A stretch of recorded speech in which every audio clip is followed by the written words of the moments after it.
You're listening to the Options Insider Radio Network. For more quality options programs, visit www.theoptionsinsider.com or search for Options Insider Radio Network in your podcast provider of choice. Listeners can also access all of our programming through our mobile app, available in iTunes and on Google Play. Don't forget to follow along with your favorite programs and submit your own questions for the hosts at twitter.com/options, facebook.com/theoptionsinsider, or via questions at theoptionsinsider.com. Gold, crude oil, corn, soybeans, and more. With so many tradable products, the futures options market can be an intimidating place. How can you possibly keep track of the latest trading developments across so many different products? Don't worry, we've got you covered. Welcome to This Week in Futures Options, the program designed to help active futures options traders stay on top of this ever-changing marketplace. Each week, we'll break down the top trades, hot products, volatility explosions, and much more. This Week in Futures Options streams live every Friday at 3 p.m. Central, so be sure to check out our live stream via the MIXLR app. That's MIXLR. Or join our live chat room at mixlr.com/options-insider. Whether you're an experienced veteran or a newcomer looking to separate the wheat from the lean hogs, This Week in Futures Options has the information you can't find anywhere else. This Week in Futures Options is brought to you by QuikStrike, options pricing and analysis software. QuikStrike offers powerful and flexible options analysis and pricing tools via an easy-to-use web-based interface. View prices on outright options or spreads with comprehensive page-level analysis controls. Build trades, manage risk, or explore historical volatility. QuikStrike has you covered, with market data reports ranging from open interest to the term structure of volatility. QuikStrike is the perfect addition to your trading toolkit. Learn more about QuikStrike at Bantix.com. That's BANTIX.com. And don't forget to follow us on Twitter at QuikStrike1. That's QuikStrike1. And now, get ready to break down the latest futures options trading activity. It's time for This Week in Futures Options.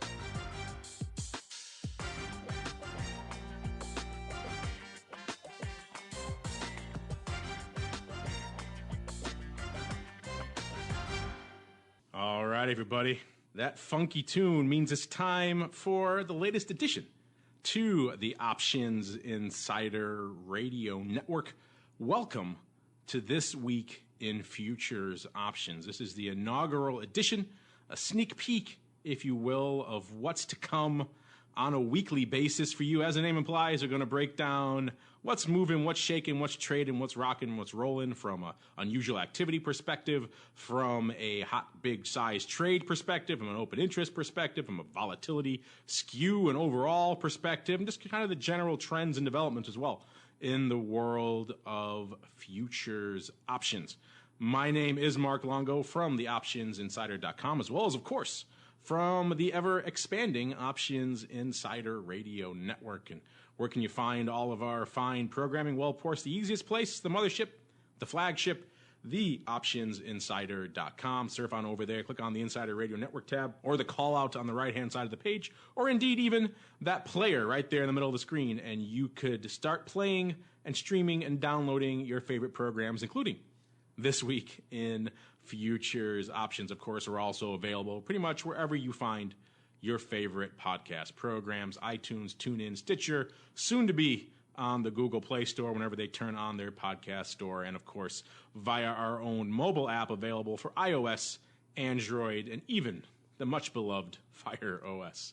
And joining me on This Week in Futures Options, you may recognize his voice from his guest appearances over there on the Futures Options Roundtable. This is the first time we're bumping him up to a big chair here, a co-host seat, but I think he's ready and willing to dive right in. He is Nick Howard the CEO of Bantix Technology and the founder of a much beloved platform here for us on the Options Insider anyway, and soon to be you guys as well, QuikStrike. Nick, welcome to This Week in Futures Options. Thanks, Mark. I am looking forward to getting this started. I think that everybody's going to enjoy what we have in store for them, especially when we get to the point of people being able to follow along with the report online as we're discussing it and maybe formulate questions that they have regarding the information that we're seeing on the report. So I'm really excited, and I really appreciate the opportunity to be here with you today. Yeah, this should be fun. I'm really looking forward to it. It's kind of bring a nice, interesting new mix, a new wrinkle to our content makeup here on the radio network for years. 9 years now on the website, and even more recently on the radio network, we've profiled a lot of unusual activity in the option space. Typically, it's in some small biotech or in your Apples and your Facebooks and your Googles and all that other fun stuff, Tesla. But we haven't really had a chance to dive into the unusual activity too often on the futures option side of the fence, and that's exactly what we're going to do with this program. I'm looking forward to it. But before we dive into that, this is our sneak preview show. Nick, and it is possible that some of our listeners may have never heard our much beloved and much bemoaned Futures Options Roundtable program. So for those listeners, and maybe they also missed your appearances here or there on the Options Bootcamp, some of our other programs, why don't you go ahead and give them a little bit of your background in the options and derivatives markets, as well as the technology side, as well as what it is you guys actually do over at QuikStrike. All right, thanks, Mark. Well, you know, we've been supplying QuikStrike to the FCM groups and the hedge funds and some market makers for over 10 years now. Over the last 4 to 5 years, we've really increased our product coverage, and that is in direct relationship with our relationship being extended with the CME group. So as we have become more involved with them, we've increased our product coverage to really be covering all of the liquid products that the CME group has to offer. So what we try to do over here, and I try to keep it pretty simple. You know, I'm a tech guy by trade early on, and then I spent about 7 years on the floor trading Eurodollar options for O'Connor and Associates, and then a few years on my own with various trading groups. And then I went back to the technology side. So I was able to see a lot of stuff that was getting used down on the floor. You know, I was very comfortable with the pricing sheets and the volatilities and all that kind of thing from a practical standpoint. And that really helped me when it came time to sort of design and develop some of the things that we wanted to try to present to people who had sort of become my technology customers even while I was still on the trading floor. So QuikStrike really sort of was birthed from a fairly straightforward pricing sheet that we built in Excel. So, you know, the idea behind QuikStrike is to make it easy for you to get at pricing information, make it easy for you to build trades and do analysis on those trades, and really get access to the information that's out there in a lot of the exchange sites, but it's not really presented in a very usable or friendly format, right? So everybody's got settlements, everybody's got open interest and volume, but you know, I think we've done something with aggregating that information, making it a little bit easier, and just keeping it around historically, whether, you know, so you can, you know, track, you know, people track all kinds of things, open interest versus the skew and all those kind of things. So we've just made it really simple to get access to futures options information. So that's the goal over here. You know, we want to, you know, we're not trading, we're not using the product to trade. We're technology guys with practical background that build things that we feel are going to match what the market needs in terms of presentation of information around the market.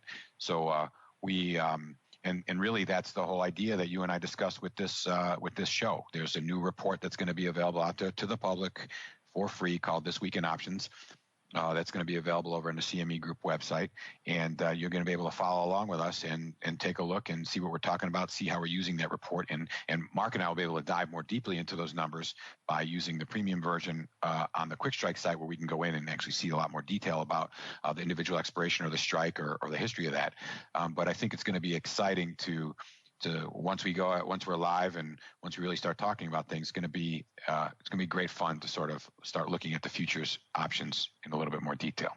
I'm really excited about this, Nick, because to my mind, this is probably the first time this kind of data has been really widely available to a large section of the audience. You know, you hear snippets here and there about a trade going up in a product here or there, but nothing really devoted to this kind of data, certainly not making it out there and widely available for such a broad audience as a program like this. So I'm looking forward to doing that. And let's get right down to it, Nick. Let's dive right into what's going on this week in futures options. As you mentioned, mentioned, we have the benefit of this fantastic report at our fingertips over there at QuikStrike. If you haven't checked it out, listeners, log in over there at QuikStrike.net, and you'll be able to follow along with us. And let's start in an area that probably still is the hottest segment of the futures options market.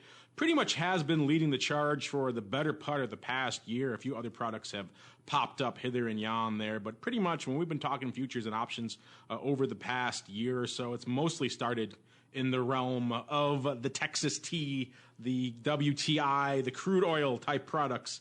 And so we're going to start there on this inaugural episode as well.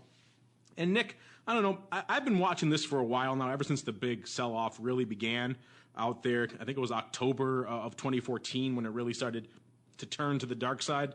And for the whole way down, Nick, we were kind of waiting for that moment. I mean, the whole way down, as you might expect, the puts were bid, maybe more bid than you might expect, given how much that product had sold off. But we were waiting for what I would term an inflection point, a point where the bulls would start to pile in. That would be reflected not in the WTI skew, as well as maybe things like the CFTC Commitment of Traders reports and others. We saw a few brief flurries of that. The most significant comes to mind a while back when crude crossed the 60 handle for the first time. That's when we saw a lot of the bulls say, okay, you know what, this thing's been cut pretty much in half. It's time to pile in. We saw huge people coming in to the calls as well as to the futures themselves. We all know what happened to those guys. They got pretty much wiped out in the subsequent weeks as crude continued its inexorable slide. And here we are now in middle of April, literally right in the smack dab in the middle of the month. And we're looking at an interesting time. Maybe we are indeed at that point of inflection, Nick, because I've been watching that skew for a long time, like I said, and for pretty much the entire time we've been watching it, on whether it's on our option block program or on volatility views, the puts have always had an extreme premium to them. We discussed it recently on our long and shorter futures options that we do the CME as well, just how much people were willing to pay in volatility premium for fairly long-term puts, indicating very, very deep structural concern about the long-term prices of crude. Going all the way out, this was at the end of last year, going all the way out to the end of 2016 and beyond. That's been an interesting thing to watch, and it never really deviated from that. And it seems like maybe now, perhaps, I say that cautiously, but perhaps we are finally starting to see a bit of a deviation from that. Looking at this QuikStrike This Week in Futures Options report, bringing up the crude here, a couple of things really leap to mind for me. First off, these skew numbers, and we measure skew listeners in futures options the same way we do pretty much in the equity and index options realm, which is with your 25 delta call, 25 delta put, your 50 delta risk reversal effectively, looking at what the volatility levels are for each of those. And looking at it here, we see a marked decrease to the premium people have been paying for the puts, as well as an increase to the calls. And so that would show you that perhaps we are indeed at that inflection point. I would also turn your attention to, listed here in the report, where the action was this week. What were the hot strikes? What were the big trades going up out there in WTI land? And lo and behold, Nick, this is pretty optimistic paper. It was the July 70 calls lighting it up this week to the tune of nearly 10,000 contracts going up here on that strike. And there wasn't a heck of a lot of open interest going up before then. So pretty much this is all opening paper. It's up over 1,000% from last week from a volume perspective. So we're not talking that far out. We're in middle of April here now. We're talking July 70 calls. So just a few months down the road, these people are really expecting an extreme move here in crude over the coming weeks and months. So take those big trades, a lot of other call trades, lighten it up this week, as well as what we're seeing out there in the skew. And it seems like maybe the game is afoot out there in crude going forward. Is that your takeaway as well there, Nick, looking at this report? Well, I think you can take a couple things from it. You know, the 70 calls, they don't have much of a delta on them, so it may not be that expensive of a play for somebody buying those calls out there, but it definitely is an indication of someone having an idea, or it has to be, right? Somebody has an idea that the market is going to make its move to the upside. Now, if you recall last week when we were talking on the show, you know, the people were starting to be a little bit bullish about the crude, right? So we came into the beginning of the week where it looked like we might finally, get through the 40 and kind of hold and go through there and have a steady move up. But this is definitely an indication that people are starting to say, you know what, I'm going to take a chance and see if something happens and take a flyer or take a position. I got on that expiration that's 2 months. It's 62 days to expiration. So they're saying, let's see what we can do in that 60-day period. The other thing, and that you and I were talking about as well, in the June, the 50 calls traded quite a bit as well. Now, I don't know how much of a change in open interest that we had for that strike, but there was a large amount of volume in the 50 calls for June, and that's a 30-day option, more or less. Now, for people that aren't necessarily familiar with it, you could have a high volume in a strike, but if you don't have a big change in open interest, that just basically means that people are trading places on the position. So a long covered, or a long sold it, and a short got covered, that kind of thing. So there was some change in open interest in the 50 call, but not quite what we're seeing in the 70 call. So that was definitely an opening position with somebody with some big ideas. The other thing of note, and I think this leads into an interesting point. The May contract, which expired today, it had the leading volume strike there was the 40 put. So over the last week, in the short term, it seems like people may have been short term bearish on the crude prices, but what we're seeing in the June and the July from the upside, even all the way out to the August, the highest volume strike is a 50 call as well. So short term maybe bearish, long term maybe a little bit more bullish. And the interesting thing about this May contract, right? All week it had less than a week to go, but ironically, we're not seeing quite the volume that people are expecting in these weekly options. So given that we had such activity in this May contract, it'll be interesting to watch to see if these weeklies, which now have 7, 14, 21, and 28 days, right? We have something that's going to expire every Friday that's available to trade. It'll be interesting to see if some of the volume activity for this expiring contract starts to roll into the weekly. And I think that's the expectation across the board, is that once people get comfortable with that and see how they trade, and they're really just they're short-term expiration, so it shouldn't be that big of a difference.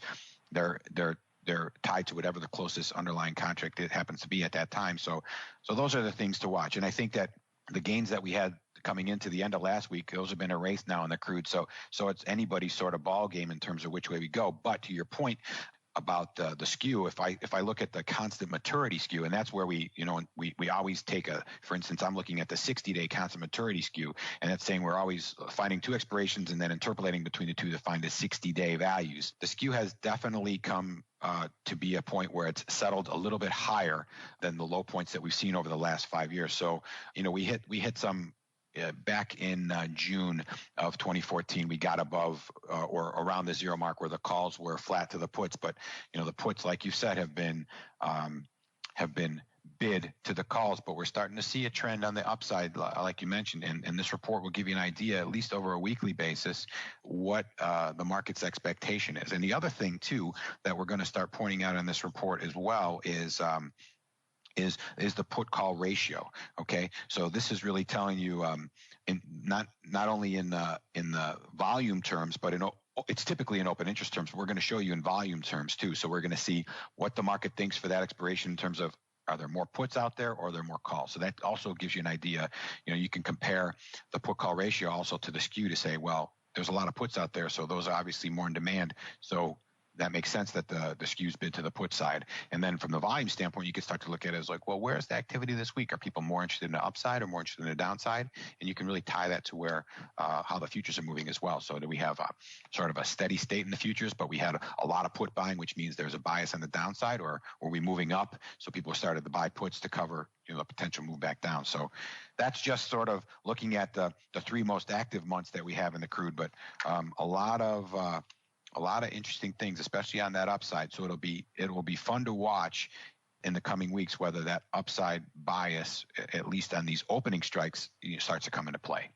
Yeah, there's a lot of fascinating things to watch here in Crude, particularly now if you're tuning into the show for the first time, listeners, and I know you are because it's our first episode, then you're picking a good time to jump on board with the commodity options and the futures options because things are definitely rocking and rolling. I don't want to give too much of a tease for some of your upcoming premium features over there at QuikStrike, Nick, but I got to say this skew chart, this skew ratio is really fascinating stuff, and it's something that I really haven't seen on any other platforms where you're not just you show the overall net change in the skew like we talked about earlier, but if you use this tool, it really shows the breakdown because skew is often spit out as one number. We see it with the CBOE skew index for the S&P 500. They quote a number, I believe, between 125 and somewhere around 150, 160.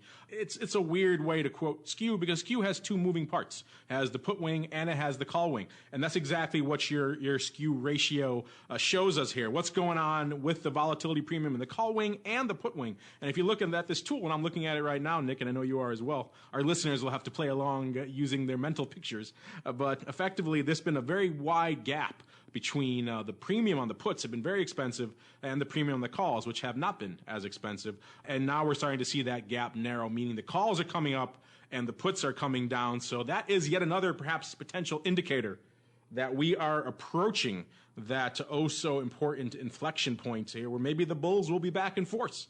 In crude, again, there's a lot going on this weekend, too. There's that big summit, effectively, determining the near-term future of crude. And so a lot of that could be shaped by what comes out of that summit this weekend. But still, this is an interesting tool. I think we'll talk about it more on future episodes, Nick. I just wanted to point it out here. It's kind of a fascinating thing. And to my knowledge, I've never really seen this put out in this way on any other platform. So kudos to you, sir, for coming up with a pretty unique tool. Well, thanks. Yeah, we're excited about the skew ratio. We're not sure if that's going to be the final name, and what we'll also probably try to add to the TWIO or the TWIFO, however you want to look at it, the This Week in Futures Options report is an indicator of where that call and put are in relationship to each other. So the whole idea behind it is, you see, like you said, you see the skew number and you know that calls are bid over puts, but you don't really know. Then you have to have the butterfly also, the butterfly skew, so you can see how if the wings are bid at the money. But even with those two things, you can't really tell what the tilt of the curve is. So the whole idea behind the skew ratio, as we're calling it right now, is to give you a long-term view of the relationship between the 25 delta, or we plot it. We actually can plot it from the 5 to the 45 delta. So it's available for everything. But the 25 delta seems to be the one that's most popular across all the asset classes. It really lets you sort of look at a picture and start to take have a plan or take a look at which way you think things are going. And interestingly enough, and this might be our segue into the gold options, the gold actually had an inflection point when we turned from a bearish market into a bullish market. So you actually see a crossing of these lines, and then you see how it steady states out while people continue to sort of have this upside bias. So once that's out there, and depending on how we're going to release that to the public or how it's going to be available, I think it'll be interesting. But at a minimum, we'll more than likely, you and I will at least address numbers that we're seeing on the report, and we'll probably see those numbers on a report at some time, just like where they are now and how they're relating to the mean of those same call and put indicators. So it's been a long time coming, been thinking about that one for a long time, so pretty excited about getting some feedback on that. Yeah, and speaking of, you mentioned the shiny stuff, so let's dive right into that as well. It's probably the other big hot product category these days out there in the land of futures options. People want to know what's up in the realm of all things gold, and it's been an interesting product to watch. You're right, there has been a lot of movement out there from a volatility and a volatility skew perspective. If you've been following gold recently, listeners, gold volatility peaked right around middle of February or so, and around that time we also saw a sharp swing out there in the volatility skew where we saw a market bid pop up to the calls, and that's because gold started its crazy rally period around that time, and we saw it was pretty crazy for a while there how steep that call skew was, to the point where relatively conservative investment banks and some trading desks and research houses and others who are not usually prone to making wild market calls. We're writing up research papers saying you have to do 1x2s in gold right now, buy one, sell two, because the skew is just too rich. It's ridiculous. You can actually get credits for these things and all sorts of other type reports. So when you're seeing those reports flying hither and yon, that the skew is a little bit rich, at least in the call wing out there in gold. Fast forward to today, gold vol has come off quite a bit. I think it spiked right around to the 28 level out there in something like a GVZ, which is, of course, the gold VIX, tracks GLD, but it works in the big gold futures options as well. And now we're hovering right around the mid to high teens out there in that realm. Looking at what's been lighting it up, it's been an interesting week out there in gold. We don't have the same, for a while there, Nick, there was that just bullish explosion and people were just piling into calls all the time. That's retreated somewhat. People are a little bit worried about these levels maybe now starting to pile in. We saw kind of some interesting, I guess you can call it mixed paper out here for the week that was out here in the big gold futures options. And some of the names that are leading the charts in terms of the most actives this week would be like the June 1375s. Those calls lighten it up to the tune of about 2,200 contracts, about 250% or close to it on their open interest from last week. Also saw the 1225s going up out there. I believe that's October for about 2,000 or so of those contracts. So calls leading the charge, puts not to be completely outdone. Also some put activity as well, the 1,100 puts out there in July. Also looks like they're lighting it up to the tune of about 1,000 contracts this week. So a bit of a smattering of paper across the board. Kind of pick your poison. I know I was looking at the skew graph earlier today, and it seemed like near term there's kind of that almost coin flip. There's that smile creeping in. People don't know where the heck this thing is going. In the longer term, it's still a bid to both, but the premium is leaning towards the calls. That said, that may be changing. I know it's coming off a little bit here as we're looking at the skew right now, but you're also looking at that skew ratio. So let's start off looking at that, what you're seeing from a skew perspective out there in gold, and then we'll segue into some of this volume data we're seeing in our This Week in Futures Options Gold report. So we'll talk about, we could take a look at the skew first. And again, I want to try to make everybody comfortable with the fact that you're going to be able to see the same reports we're talking about. So I think that's going to be an interesting part of the show where a lot of the questions may very well come from, hey, how do you look at this, or where can I see more about this, or how do you interpret this? So we're excited to have that in front of you as we have our conversation as well. But just looking at the active May, June, and July contracts, we see that the bid on the calls over the last week, there was a call skew, as Mark had mentioned, but the bid on the calls over the last week is starting to decline a little bit. Now, that could be a number of reasons. The futures are down overall this week about $10. With the futures being down, we also see a general malaise in the volatility, right? So there's not much going on there. So we're down overall. And I would imagine that if we continue that slide in the futures, we're going to see volatility creep in as well, and which may very well lead us to the skew getting to the point where it may be flattening out just a little bit. Now, Mark did mention the skew ratio, and the interesting thing about the chart right now is that the calls are obviously bid over the puts, as we've been talking about, but we haven't seen the chart like that in almost 3 years. So generally speaking, maybe I should say 2 years. So we had a brief appearance where the calls were bid back in late December 13, early January. But prior to that, it was all the way back in May of 13. So, we haven't seen an upside bias in the options in quite a while. But, looking at just these pure 25 delta risk, or I call them 25 delta. Some people call them 50 delta, like Mark mentioned. Some people add the delta because that's the delta of the trade, right? 50 delta. I've always called them 25 delta. That might be the pit that I was trading in back in the 90s. But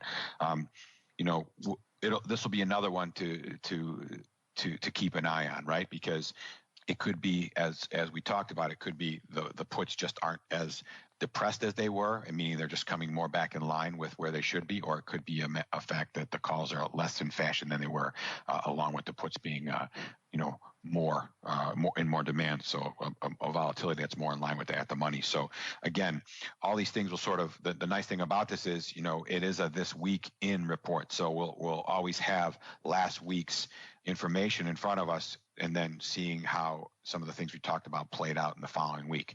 And in all likelihood, one of the features of the report will be the ability to go back in time. So be able to pull up last week's report, prior week, that kind of thing. So, you can start to have some conjecture about your position analysis or where you think things are going to go. And then you'll be able to go back in time and look at them and determine whether you were spot on, or if you might want to change the way you were looking at things, or you got caught by surprise, that type of thing. So all kinds of good stuff to come.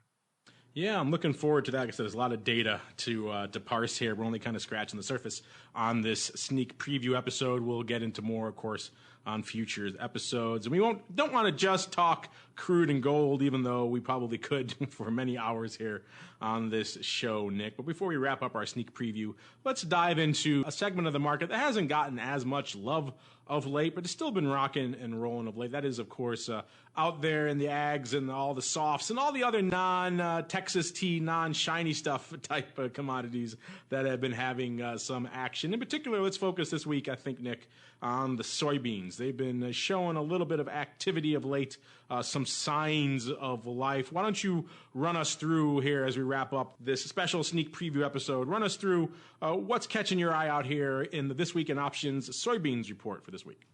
Well, if we look at again, most of the activity we're going to see in the commodities is going to take place in the front 3 or 4 months. So in the front month, which is the May contract, we saw big volume in the 940 calls. Okay, and that's pretty much smack dab in the middle of where the range was for the week. So we started the week off around 917, and we're up around 957 as of the time I'm looking at the report.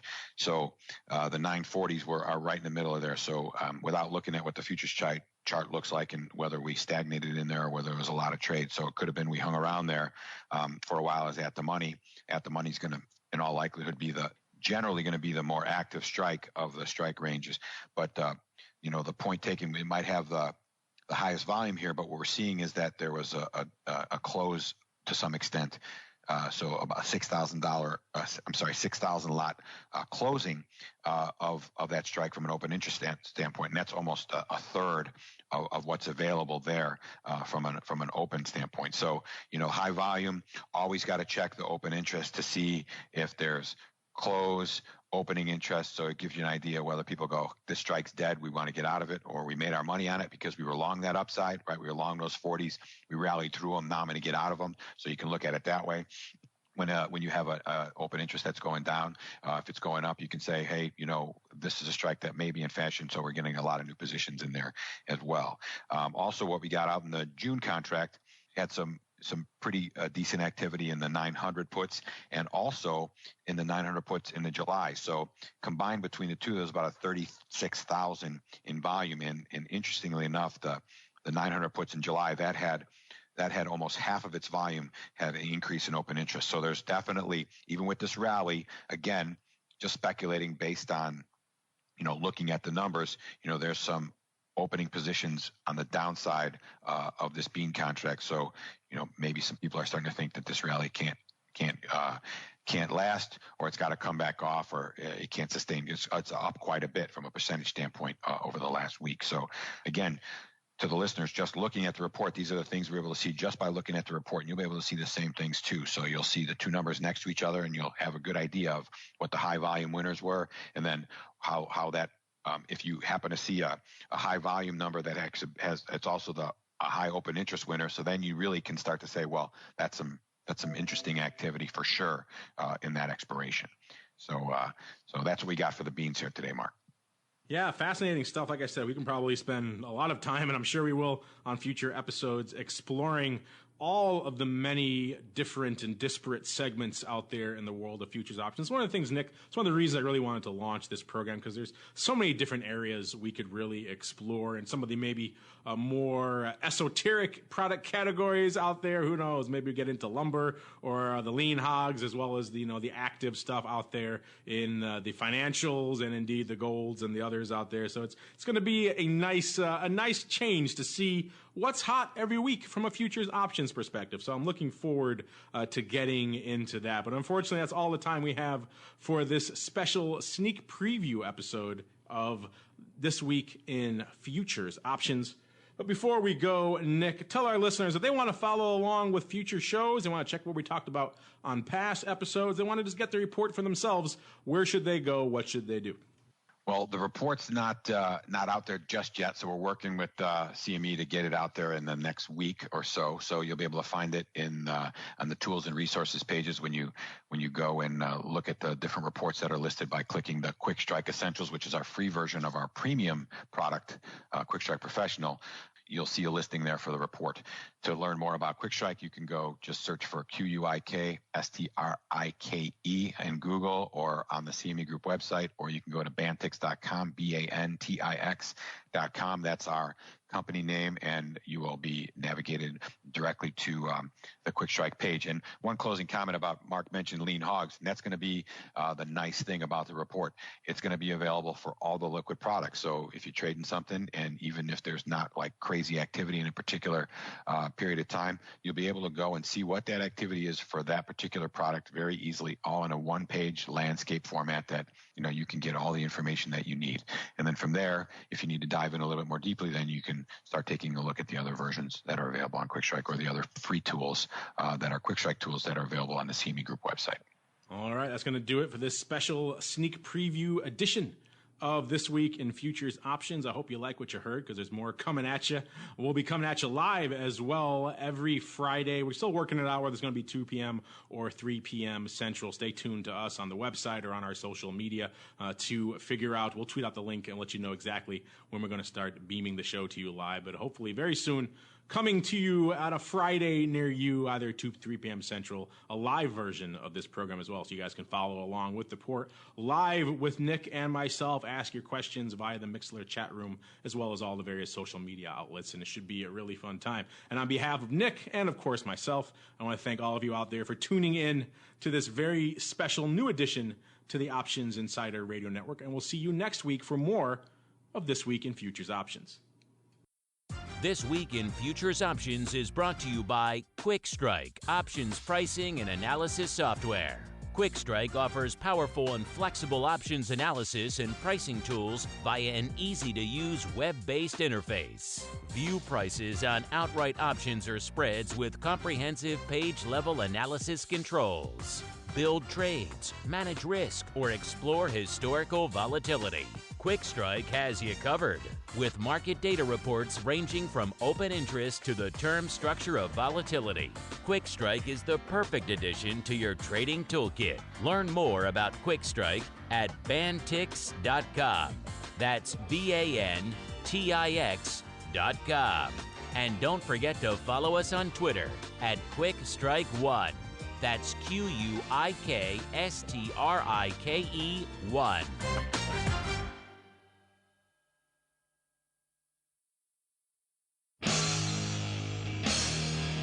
The preceding program was a production of the Options Insider Radio Network. For more quality options programs, visit www.theoptionsinsider.com or search for Options Insider Radio Network in your podcast provider of choice. Listeners can also access all of our programming through our mobile app, available in iTunes and on Google Play. Don't forget to follow along with your favorite programs and submit your own questions for the hosts at twitter.com/options, facebook.com/theoptionsinsider, or via questions at theoptionsinsider.com.